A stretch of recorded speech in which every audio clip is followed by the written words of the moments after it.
사무엘상 7장에 있는 말씀, 7장 3절의 말씀부터요, 끝절까지 17절까지 한 절씩 교독하도록 하십니다. 먼저 제가 3절의 말씀부터 넘어갑니다. 사무엘이 이스라엘 온 족속에게 일러 가로되 너희가 전심으로 여호와께 돌아오려거든 이방 신들과 아스다롯을 너희 중에서 제하고 너희 마음을 여호와께로 향하여 그만 섬기라. 너희를 블레셋 사람의 손에서 건져내시리라. 이에 이스라엘 자손이 바알들과 아스다롯을 제하고 여호와만 섬기리라. 사무엘이 가로되 온 이스라엘은 미스바로 모이라. 내가 너희를 위하여 여호와께 기도하리라 하매 그들이 미스바에 모여 물을 빌어 여호와 앞에 붓고 그날에 금식하고 거기서 가로되 우리가 여호와께 범죄하였나이다 하니 사무엘이 미스바에서 이스라엘 자손을 다스립니다. 이스라엘 자손이 미스바에 모였다 하면 블레셋 사람이 듣고 그 방백들이 이스라엘을 치러 올라온지라. 이스라엘 자손이 듣고 블레셋 사람을 두려워하여 사무엘에게 이르되 당신은 우리를 위하여 우리 하나님 여호와께 쉬지 말고 부르짖어 우리를 블레셋 사람의 손에서 구원하시게 하소서. 사무엘이 젖먹는 어린 양을 취하여 온전한 번제를 여호와께 드리고 이스라엘을 위하여 여호와께 부르짖음에 여호와께서 응답하셨더라. 이스라엘과 싸우려고 가까이 오매 그날에 이스라엘에서 블레셋 사람에게 큰 우레를 하라여 그들을 어지럽게 하시니 이스라엘 사람들이 미스바에서 나가서 블레셋 사람을 따라 벳갈 아래에 이르기까지 쳤더라. 사무엘이 돌을 취하여 미스바와 센 사이에 세워 가로되 여호와께서 여기까지 우리를 도우셨다고 그 이름을 에베네셀이라 하니라.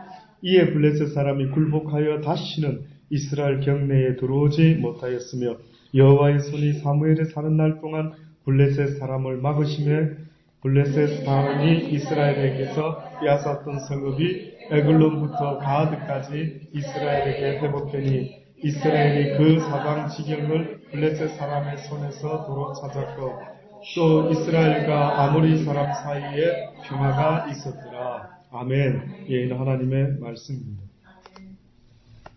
지난 시간에 보았던 것처럼 이스라엘 백성들이 실로에서 전쟁을 함으로 말미암아 블레셋과의 전쟁에서 패함으로 말미암아 언약궤를 빼앗기게 되죠. 빼앗긴 언약궤를 갖다 놓으면 이제 완전히 이스라엘을 돕는 하나님께서 이제는 우리가 이겼으니 결코 돕지 못하리라 이런 생각을 했는지 모릅니다. 그런데 뜻밖에도 그 언약궤가 있었던 그들의 신전에서 우리가 보았던 것처럼 다곤 신이니 아스다롯 신이니 모든 신상이 그냥 다 넘어지고 말합니다. 팔다리가 다 잘려서 넘어지는 그것을 보고 그때서야 그들이 여호와의 신을 우리와 둬서는 안 되겠구나 라고 하고 그 언약궤를 이제 이스라엘 백성들에게 돌려 보내지 않습니까? 그때 우리 지난 시간에 보았던 것처럼 두 새끼는 암소, 도무지 상식적으로는 새끼와 떨어질 수 없는 그 짐승의 본능을 갖고 있는 그 암소를 갖다가 두 마리나 언약궤를 실은 수레에다가 매고요. 멍에를 매게 해가지고 그것을 이제 베스메스로 몰고 가지 않습니까? 그때 그들이 생각했습니다. 만약에 가다가 그 암소들이 본능적으로 자기 새끼를 찾고 울고 하게 되면은 아마 그 틀림없이 하나님이 아니라 우연히 우리가 어려운 재앙을 당한 것이라 라고 이제 판단을 하고 보내봤더니만 뜻밖에도 그들이 울기는 울었지만 돌아오지는 아니하고 곧바로 암소들이 베스메스를 향하였더라 라고 성경이 말하지 않습니다. 그 베스메스에 향했던 그 언약궤가 드디어 여호수아라고 하는 그곳에 있는 사람의 집에 있다가 또 사람들이 봉변을 당하게 됩니다.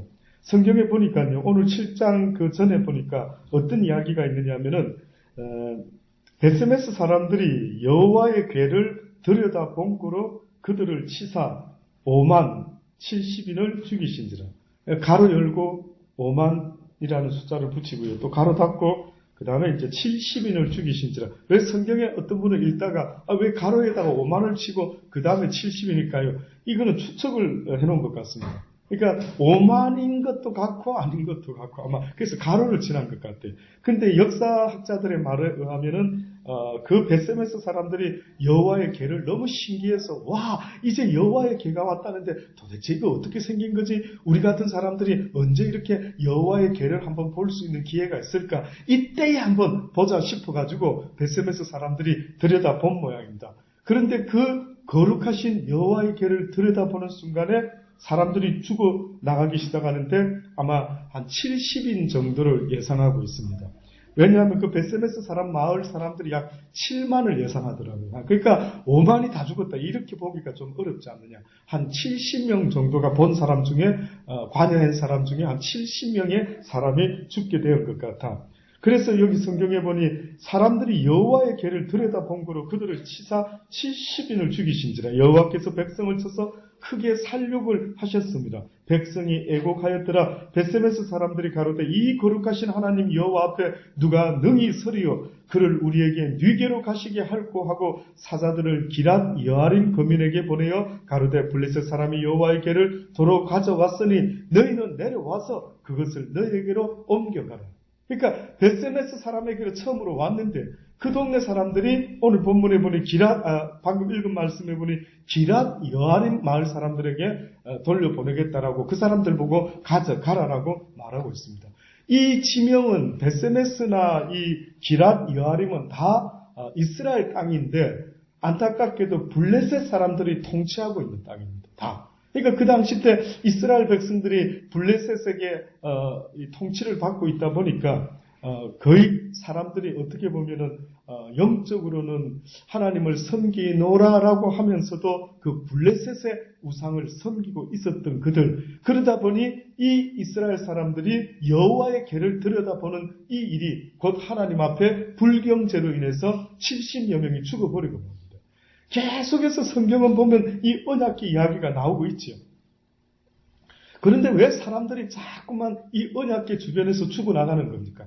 한마디로 하나님이 우리에게 메시지를 주고 싶은 게 있다면 뭡니까? 나 여호와는 거룩하니 너희도 거룩하라. 이 말밖에는 이해할 수가 없는 거예요. 쉽게 말해서 거룩하지 아니하면 나에게 가까이 올 수 있다 없다? 없다. 언약궤라 할지라도 그것을 들여다보는 죄박 그게 무슨 죄지? 그저 구경한다고 들여다봤는데 들여다보는 것조차도 용납이 안 되는 그것은 바로 너희들의 죄 때문이다. 오늘 우리가 정오의 기도 시간에도 말씀드렸던 것처럼 아담과 하와가 하나님 앞에서 범죄를 했을 때 그들이 했던 액션이 있습니다. 뭡니까? 벌거벗었으므로 부끄러워하는 마음. 다시 말해서 하나님이 하지 말았던 것을 함으로 말미암아 그들의 눈이 밝아졌는데 하필이면 그들을 돕고 있던 하나님의 은혜와 영광이 사라지니 그들의 부끄러움만 드러났을 때 그들이 나무 그늘 아래 숨었다라고 하지 않습니다. 한마디로 말하면 그들이 죄를 깨닫게 되었을 때에 회개하는 마음을 가진 게 아니라 죄책감을 가진 죄책감. 성경에서는 죄책감이 좋은 그래도 뻔뻔한 놈보다 죄책감이 있는 사람이 낫겠지 하는데요. 그러나 성경에서 이 죄책감은 누가 주는 거냐면 사단이 주는 거예요. 사단. 우리 살아가면서 이런 거 많이 내가 그때 나쁜 짓 해서 그런가 봐. 하나님이 나한테 벌 내리시는가 봐. 그래 나 같은 것 이거 잘 될 일이 있겠어? 아마 하나님은 나 같은 거 싫어하시겠지? 이렇게 생각하도록 하는 어떤 생각이 있다면 그건 사단이가 주는 생각. 그 죄책감입니다. 하나님은 죄책감을 말하는 것이 아니라 비록 너희가 나 앞에서 바로 살려고 할지라도 다시 말해 아담과 하와는 비록 한 번밖에 잘못 안 하지 않았습니까? 너무하지 않습니까? 한두 번 주의 준 것도 아니고 한 번 실수했는데 그 실수 때문에 아담과 하와가 에덴 동산에서 쫓겨났다라고 할 때에 너무한 것 아니냐? 조금 너무하지 않습니까? 그러나 그들이 뉘우칠 수만 있었다면 오히려 그 실수보다도 더 하나님이 보기 원했던 것은 잘못을 뉘우칠 줄 아는 회개가 필요했던 것입니다.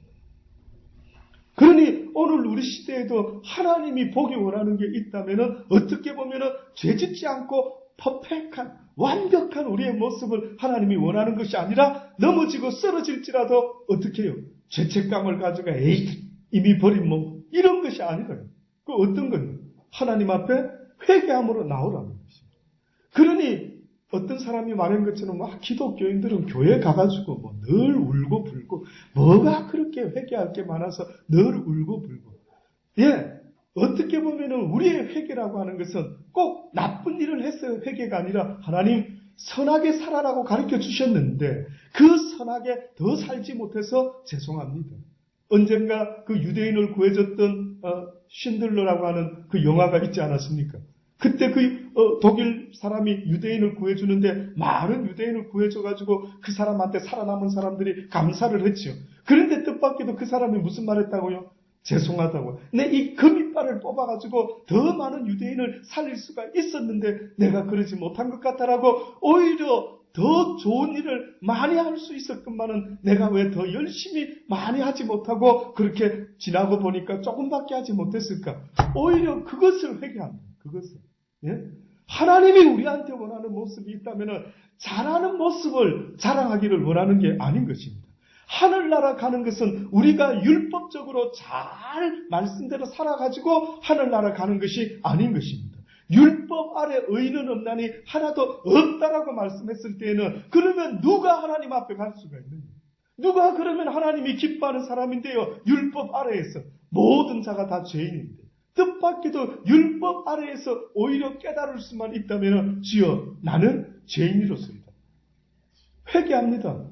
하나님이 이렇게 많은 걸 가르쳐줬는데 이렇게 열심히 하나님의 말씀대로 살아가지 못하고 늘 그저 적당히 나를 먼저 생각하며 살아왔던 이 어리석고 게으른 내 모습을 용서하여 주옵소서. 성경에 보면 달란트 비유가 있습니다. 아십니까? 달란트 비유. 어느 임금이요. 떠날 때에 어느 먼 길을 떠나는데 그의 종들에게 달란트를 줍니다.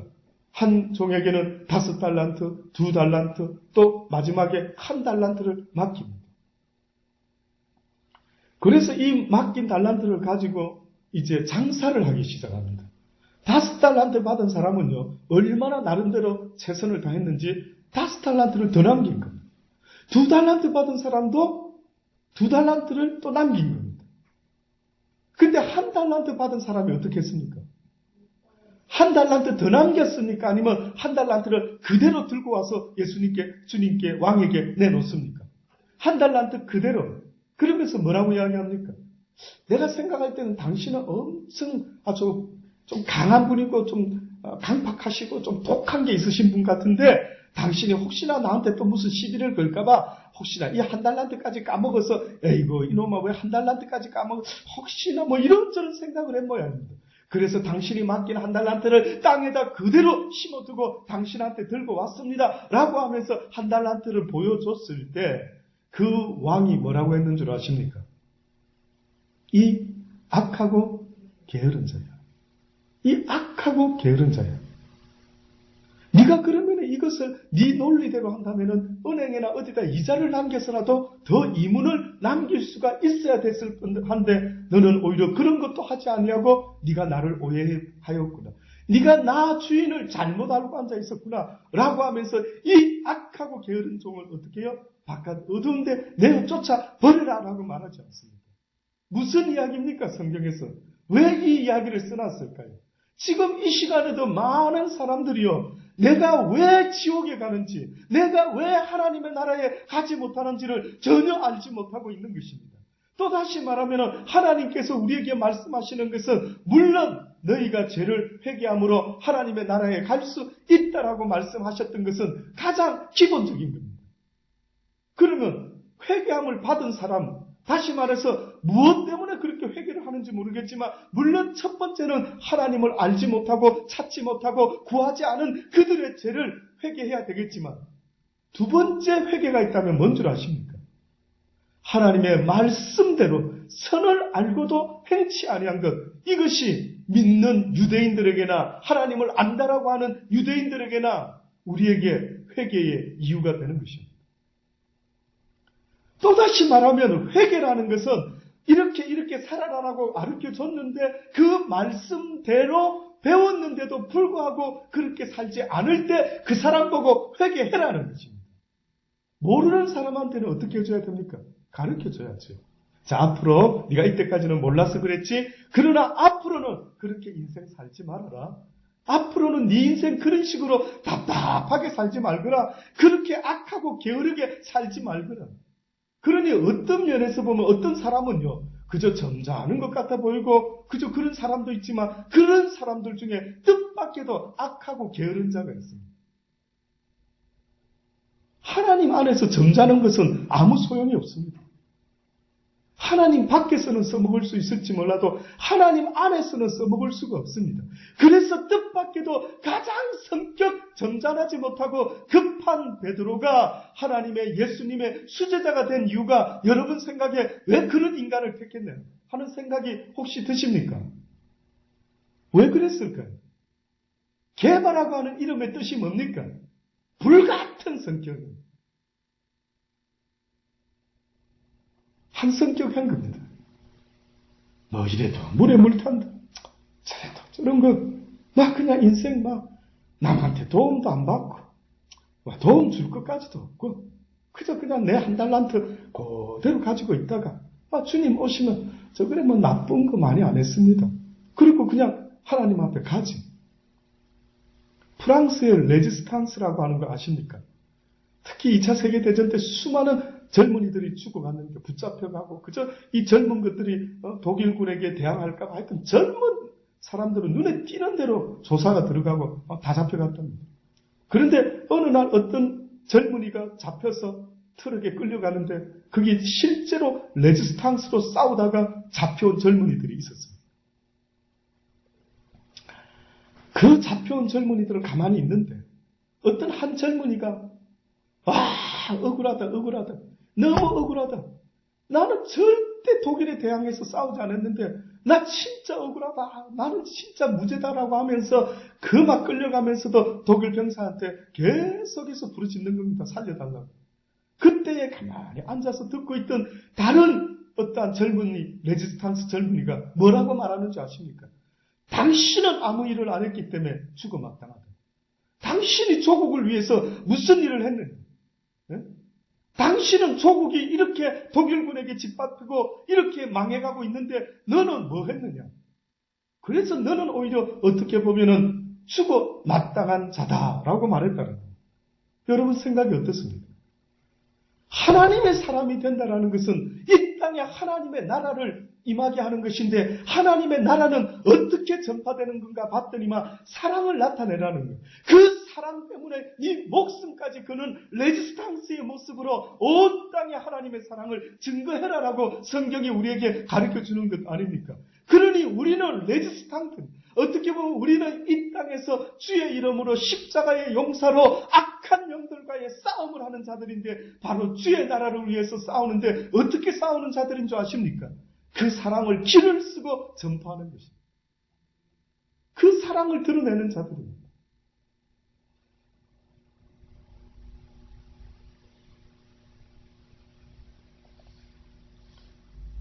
결국은 하나님이 말씀하는 회개하라는 것은 우리 같은 이제는 하나님을 알고 이제 회개함으로 하나님께 용서받은 우리 죄인들, 용서받은 죄인들, 하나님께 의인이라 칭함을 받을 수 있는 참 은혜 속에 들어간 우리들, 이제 우리의 남은 인생이 어떻게 사라져야 됩니까? 라고 했을 때 우리에게 날마다 더 하나님을 사랑하지 못한 것, 더 하나님을 전하지 못한 것, 더 하나님이 기뻐하는 그 모습으로 살지 못한 것 때문에 기독교인들은 날마다 주님의 전에 찾아나와 울고 불고 하는 이유가 있다면 바로 그것이 되어야 되지 않겠습니까?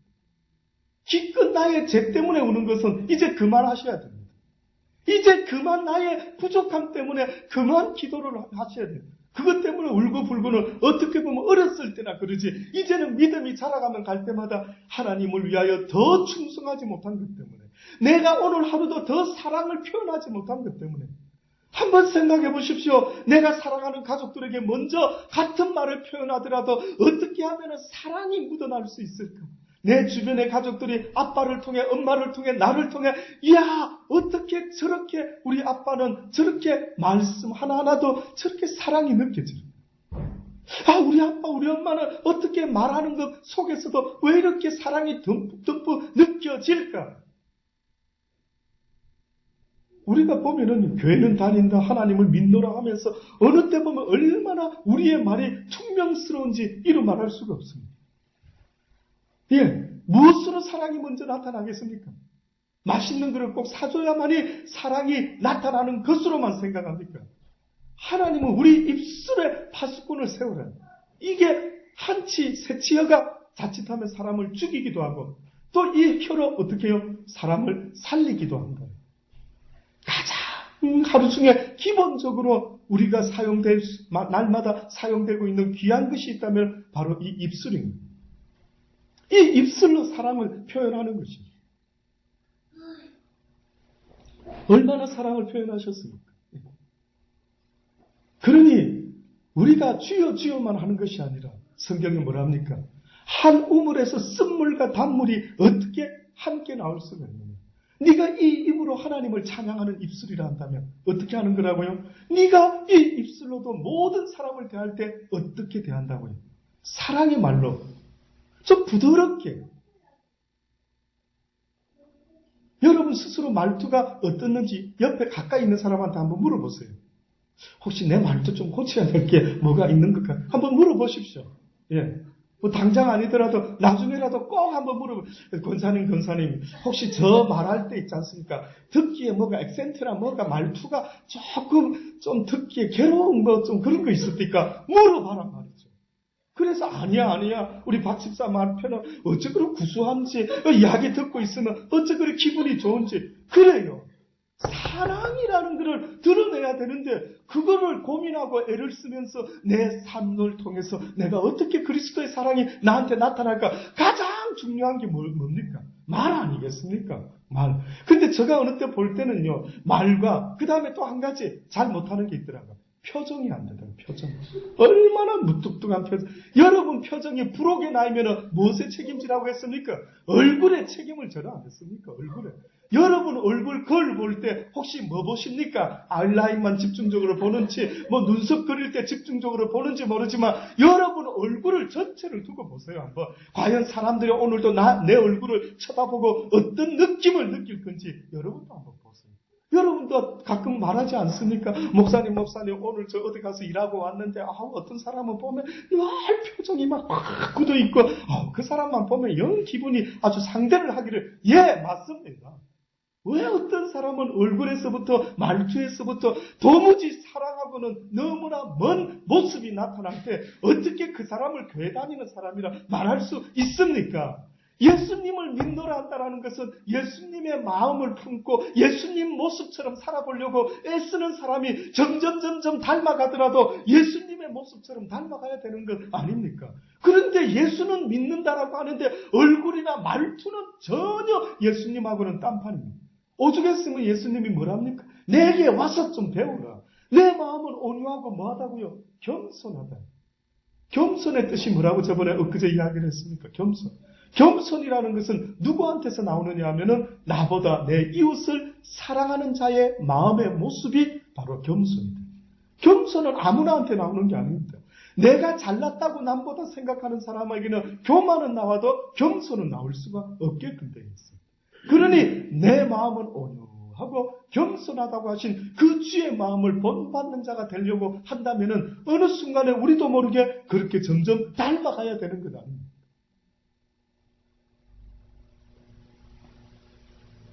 저는 사람들이 저를 쳐다보면 어떤 느낌을 가지는지는 잘 모릅니다. 호주에서는 저보고 중국 사람이냐 주방장이냐 그렇게 농담으로 물어본 사람 보니까 왠지 좀 그런 쪽에 가깝다 이런 아주 기분 나빴습니다. 얼마나 속상했는지. 아니 나는 한국 사람인데 이것들이 어떻게 나를 중국 사람 짱케이로 보면서 그것도 무슨 주방장에 있으면 넉넉해 보이고 장사가 잘 될 것 같아나 어쨌다나 그런 소리 들을 때 오히려 저 마음에 내가 뭐가 잘못된 거 아닐까? 왜 목사가 더더군다나 뭔가 향기가 조금 더 뭔가 다른 좀 고상한 향기가 나야 되는데 혹시 내가 지금 뭘 잘못 살아오고 있는 거는 아닌가? 이런 생각 해본 적도 있었습니다. 여러분은 사람들이 뭐라 합니까? 여러분 보면은 무슨 냄새가 나는 것 같다고 혹시 말하는 사람이 있습니까? 바뀌시기 바랍니다. 점점 하나님을 부를 때마다 여러분의 인격과 인품과 마음과 생각이 모든 것들이 하나님의 성품으로 바뀌어질 수 있게 되기를 간절히 바라는 것입니다. 이스라엘 백성은 바뀌지도 아니하면서 늘 우상을 섬기고 늘 하나님께 제사를 드린다고는 하지만 그들은 전혀 바뀌지 않을 때 하나님이 오죽했으면 오늘 우리 이사야서에 보니까 뭐라고 합니까? 내 백성들아, 내 백성들아, 내 자녀들아, 자녀들아, 너희는 바뀌지도 아니하고 늘 내 이름으로 모이는 건 엄청 잘한다. 너희가 11조도 잘하고 새벽 기도도 잘하고 그저 막 봉사도 잘하고 잘하는데 어찌하여 너희가 내 말에 순종하지 않냐. 쉽게 말하면 교회 안에서는 인정받는지 모르지만 교회 밖에 나가서는 인정을 받는다, 인정을 못 받는다. 못 받고 있다. 오늘 밤에 꼭 가셔서 가족들한테 긴급회의를 소집하시기 바랍니다. 여보, 내 얼굴을 보면 무슨 생각이 나는지 한번 솔직하게 말해주시오. 한번 물어보세요. 당신 얼굴을 보면 왠지 편안하고 내 마음이 그저 당신만 보면 따뜻한 찐빵 생각이 나는 것 같소. 정말 그렇게 가족이 오손도손 그런 이야기가 나눌 수 있는지 아니면 눈도 마주치기 싫어하는지 한번 돌아보시기를 바랍니다. 뭔가 내 잘못 살아온 게 아닌가. 예. 정말로 심각하게 생각하셔야 돼요. 저도 그래서요, 내 머릿속에 하나님을 생각합니다. 그래서 제가 다른 사람들에게는 어떻게 비춰지는지는 모르지만 그래도 시드니에서는요, 어디 쇼업이나 이런 데 가다 보면은 이상하게 어떤 사람들이 혹시 목사님이십니까? 예, 그런 질문 많이 받게 됐었습니다. 냄새가 좀 나나? 좀 나겠지요, 아무래도. 그렇죠? 막 장사를 하는데 장사 냄새가 나는 거죠. 막 그냥 막 고리대금업자가 되어가지고 막 이렇게 거센 모습이 있다고. 예, 거기 냄새가 좀 나지 않겠습니까? 그래서 하나님께서 너희가 거룩한 향기, 아름다운 향기를 뿜어줬으면 좋겠다. 그렇게 하지 못하고 그저 거룩하신 하나님의 언약궤를 들여다보다가 많은 사람이 또 죽고 나니 그때서야 기랏 여아림 거민들에게 보내 제발 이 언약궤를 너희들 동네로 좀 가져갔으면 좋겠다라고 말했던 것입니다. 그리고 기랏 여아림의 언약궤가 들어오고 나서 20년 동안이나 그곳에 머물게 되었다라고 성경은 증거하고 있습니다. 아마 역사가들은 말하기를 사울이 왕이 된 지 한 4, 5년 동안 그렇게 계속 유지된 것 같다라고 이야기합니다. 드디어 제가 오늘 말씀드리려고 하는 것은 드디어 사무엘의 때가 시작되고 있습니다. 또다시 말하면 사무엘이 그 전까지는 특별히 이렇게 등장하는 것은 별로 없습니다. 얼핏 사무엘이 갑자기 왜 사라졌지 느낌이 옵니다. 그런데 갑자기 사무엘이 약 그의 나이 어떻게 보면은 한 34살. 네, 예수님 나이 30살 때 공생애를 사셨던 것처럼 사무엘의 나이 한 34살쯤 됐던 모양입니다. 갑자기 사무엘이 온 이스라엘 족속에게 일러가라되 너희가 전심으로 여호와께 돌아오려거든 이방 신들과 아스다롯을 너희 중에서 제하고 너희 마음을 여호와께로 향하여 그만 섬기라. 그를 섬겨라. 너희를 블레셋 사람의 손에서 건져낼 것이라 라고 선포하고 미스바로 모여라. 미스바로 모여라. 미스바라는 그 의미의 뜻은 파수되라고 하는 뜻이 있습니다. 다시 말해서 하나님 앞에서 이제는 하나님의 파수꾼이 돼요. 다시 말해 하나님의 말씀을 지키는 자들이 돼요. 이 땅에 주의 백성으로 부족함이 없도록 미스바로 모여라. 모여라. 모일 때 그냥 모이지 말고 어떻게 모이라고요. 너희가 이제까지 어떻게 살아왔느냐. 너희들이 블레셋 사람들의 이방 신들과 아스타롯을 너희 중에 섬겨왔지 않느냐. 이제는 그 모든 것을 어떻게 하고 내게 나오라.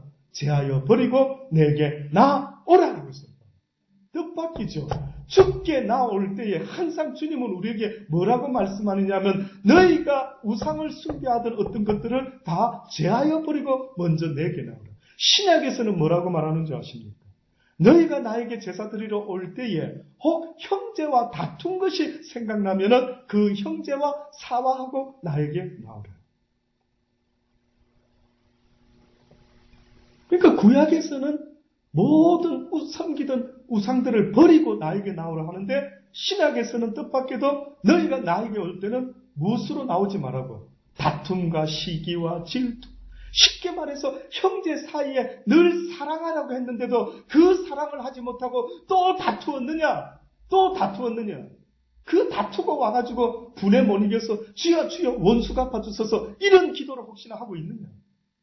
돌아봐야 됩니다. 그러니 하나님이 오히려 누군가와 다툰 것이 생각나거든 나에게 오기 전에 오히려 그 사람을 어떻게 해요? 찾을 수 있으면 가서 화해를 하고 그것이 안 되면 내 마음속에 그를 용서하고 내가 잘못된 것이 생각나거든 오히려 회개할 수 있는 마음을 가져라고 말씀하고 있는 것입니다.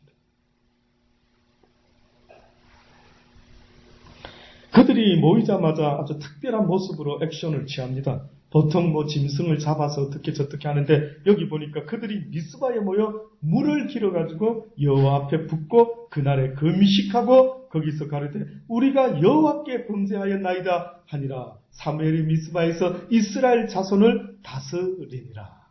미스바에서 이스라엘 자손을 다스린다. 이 말은 미스바에서 이제 하나님의 말씀으로 그들을 다스린다. 하나님 또다시 말하면 그 사무엘이 하나님의 말씀을 그들에게 증거하고 그들에게 가르치기 시작했다. 아주 공식적으로.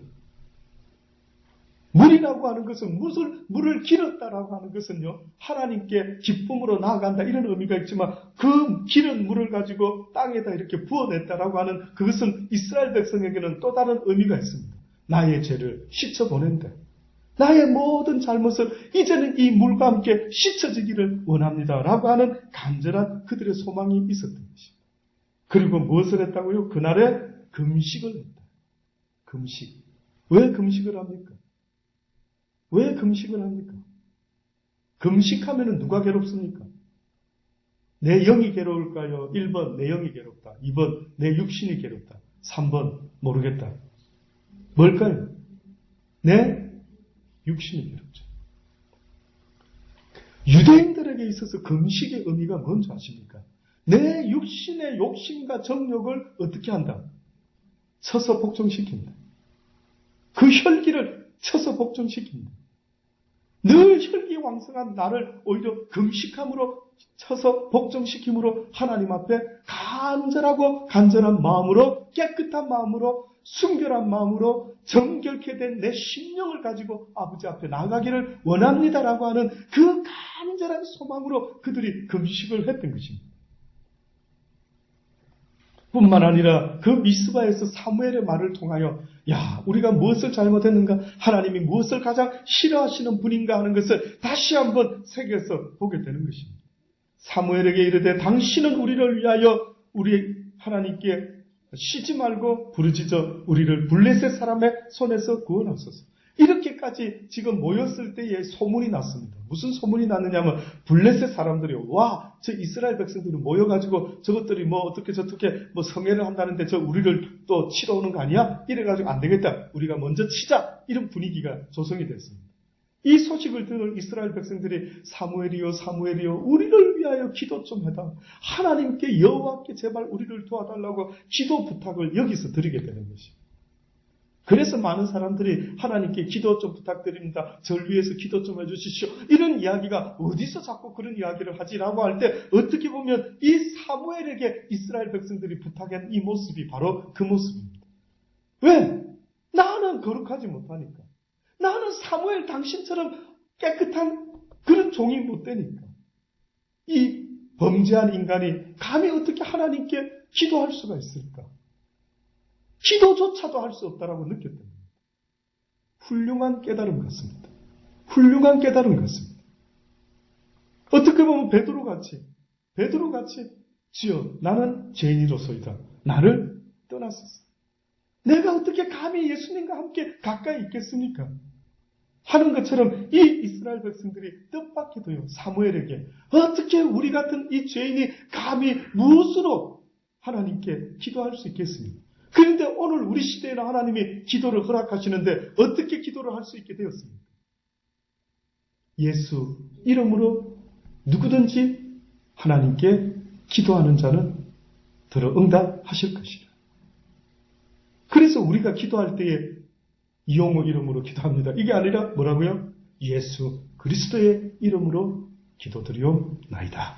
이렇게 이야기합니다.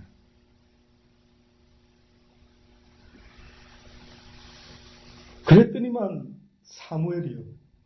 그 미스바에서 젖 먹는 어린 양을 취하였다. 이것도 조금 특이한 겁니다. 이것도 좀 특이한 이야기입니다. 보통 제사 드릴 때 젖을 먹고 있는 어린 양을 잡는 경우는 그 잔인해서 별로 없습니다.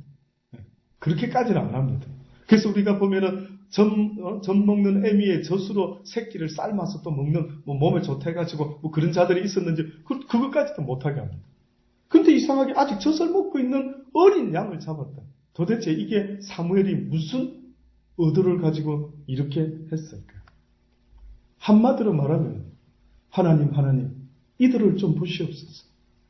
이들에게 딱 맞는 제물이 뭡니까? 이 이스라엘 백성에게 딱 맞는 제물이 뭘까요? 아마 생각을, 그럼 제가 성경에 없지만 제가 느끼는 겁니다. 저에게 깨닫게 하는 것은 제가 말씀드리는 겁니다. 성경에는 없습니다. 암만 추석을 뒤져봐도 특별하게 어떤 깊은 나름대로의 의미는 없습니다. 단지 여러 가지 유추는 해봅니다. 그러나 제가 봤을 때는 어떻게 보면 하나님, 이 이스라엘 백성들이 이렇게 젖을 먹는 어린 양과 같은 자들, 너무나 연약하고 너무나 아주 하나님 앞에서 보잘것 없어서 그저 블레셋 소리가 들리기만 하면 어이구 우리가 죽게 되었다 어쩔고 하고 겁을 먹는 어린 양과 같은 이들을 불쌍히 여겨주소서 라고 하는 어떤 의미를 가지고 그 어린 양을 번제로 드렸다고 성경이 말하고 있습니다. 번제로 드렸다는 것은 모든 것을 다 하나님께 드린다. 헌신한다. 모든 걸 다 자복합니다. 모든 나의 것을 받으소서. 이러한 마음을 가졌을 때에 우리는 번제라고 하는 걸 드립니다. 내 머리털 하나 발끝까지 모든 것을 주님께 올려드리기를 원합니다. 이제는 내 인생에 있어서 내가 나라고 말할 수 있는 것이 전혀 없게 하시고 오직 여호와 하나님께 나의 모든 인생이 들려질 수 있도록 주의 손에 올려질 수 있게 되기를 원합니다. 바쳐지기를 원합니다라는 그 간절함이 있는 사람들이 드리는 제사가 있다면 그게 바로 번제라고 하는 제사입니다. 그 번제를 드렸다는 거예요. 그 번제를. 이 번제를 사무엘이 드릴 때에 블레셋 사람이 이스라엘과 싸우려고 가까이 오매 그날에 여호와께서 블레셋 사람에게 큰 우레를 발하여 그들을 어지럽게 하시니 그들이 이스라엘 앞에 패한지라. 하나님이 손대기 시작하는 거예요. 하나님이 자연을 움직여가지고 번개와 같은 우레와 같은 어떤 자연적인 재앙을 내리셔가지고요. 그 블레셋 사람을 어지럽게 말했고 두렵고 떨리게 만들었던 모양입니다. 결국은 이스라엘은 손 하나 대지 않았는데 그들 스스로가 막 당황해하고 난리가 났을 때 이스라엘 사람들이 미스바에서 나아가서 블레셋 사람을 따라서 백갈이라고 하는 그 아래에 이르기까지 그들을 쳤더라. 그래서 사무엘이 돌을 취하여 미스바와 센 사이에 세워 가로되 여호와께서 여기까지를 우리를 도우셨다고 그 이름을 에벤 에셀이라. 이것이 바로 사무엘이 처음으로 하나님 앞에 이스라엘 백성 앞에 어떻게 보면 하나님이 도우셨다. 이스라엘 백성들이 돌을 쌓았다, 돌을 세웠다 할 때마다 나오는 그 말의 의미가 뭔지 아십니까? 기억하라 이스라엘 백성들. 여호와께서 오늘날 너희를 도우셨다. 그 돌을 볼 때마다 그 기념비를 볼 때마다 너희가 기억하라. 하나님이 우리를 도우셨다라는 것을 잊지 말아라. 모든 우리 삶의 승리와 우리 삶의 힘과 능력은 만군의 여호와 하나님께 있다라는 사실을 잊지 말아라 라고 하면서 에벤에셀이라고 했는데 도움의 돌이라. 하나님이 우리를 도우셨다라고 하는 그 돌멩이를 갖다가 지금 여기 보니 미스바와 센 사이라는 그 지역에다가 사무엘이 세웠다는 것이죠. 이에 블레셋 사람이 굴복하여 다시는 이스라엘 경내에 들어오지 못하였으며 여호와의 손이 사무엘이 사는 날 동안에 블레셋 사람을 막으시며. 누가 블레셋 사람을 막았다고요? 여호와께서. 누구 때문에?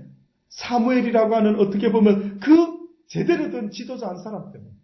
그 제대로 된 지도자가 이스라엘 백성을 위하여 하나님께 간구하고 그들을 미스바에서 잘 가르치고 우상을 제하여 버리도록 가르쳐주고 블레셋 사람이 이스라엘에게서 빼앗겼던 성읍이 에그론에서 가드까지 이스라엘에게 다시 회복이 되었다라고 하면서 이스라엘이 그 사방지경 블레셋 사람의 손에서 도로 찾고 그리고 아모리 사람 사이에 평화가 있었더라.